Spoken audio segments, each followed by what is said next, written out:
Bonjour, je suis Virginie Masclot, médium coach et experte en relations de couple. Aujourd'hui, je vais vous parler de comment résoudre vos problèmes de couple. N'hésitez pas à liker, à vous abonner à ma chaîne et à partager les vidéos. Aujourd'hui, vous avez des problèmes de couple. Vous ne savez pas si ça vient, qu'est-ce qui se passe chez votre partenaire, ou vous sentez que la relation elle évolue différemment. C'est le moment de prendre du temps et de voir quand est-ce que votre partenaire amoureux ou amoureuse est disponible pour pouvoir communiquer ensemble, dire voilà, je ressens ça et j'aimerais savoir quel est ton point de vue, comment tu perçois les choses, qu'est-ce que tu as envie au niveau de la relation.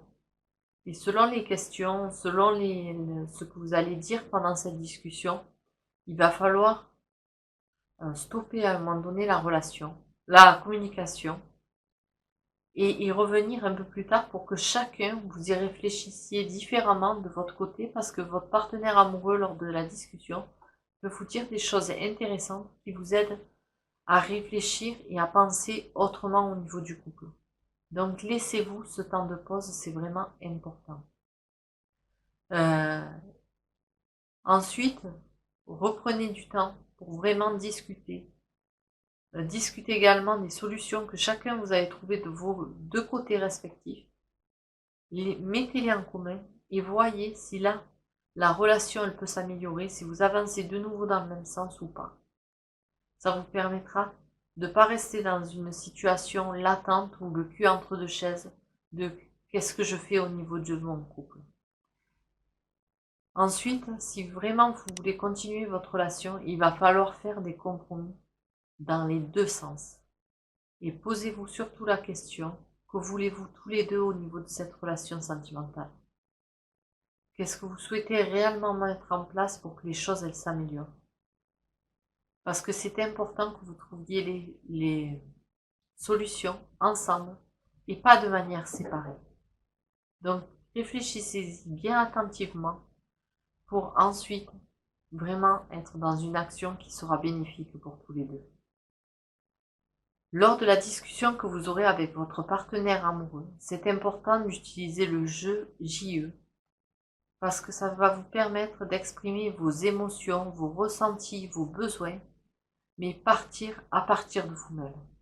Parce que si vous utilisez le tu, ça va être accusateur.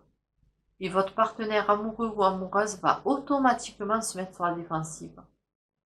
Et derrière, ça va monter dans les tours et c'est pas ce que vous voulez. Donc, apprenez à transformer toutes vos phrases en jeu.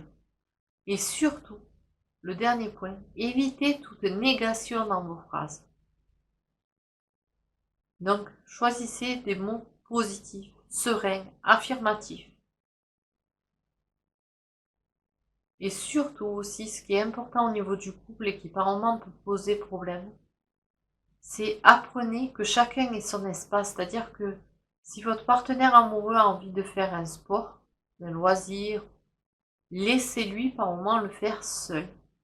Ça va vous permettre de retrouver une nouvelle énergie, de retrouver un nouvel élan quand vous allez vous retrouver et de développer votre complicité. Parce qu'à force d'être l'un sur l'autre, vous pouvez vous sentir étouffé et cela ne va pas vous aider.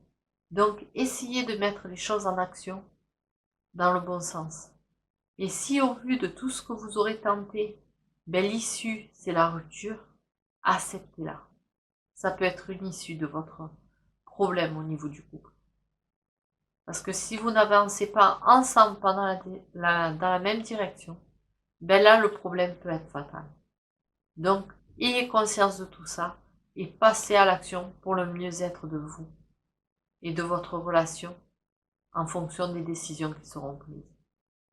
Je vous dis à très bientôt dans une prochaine vidéo. Au revoir.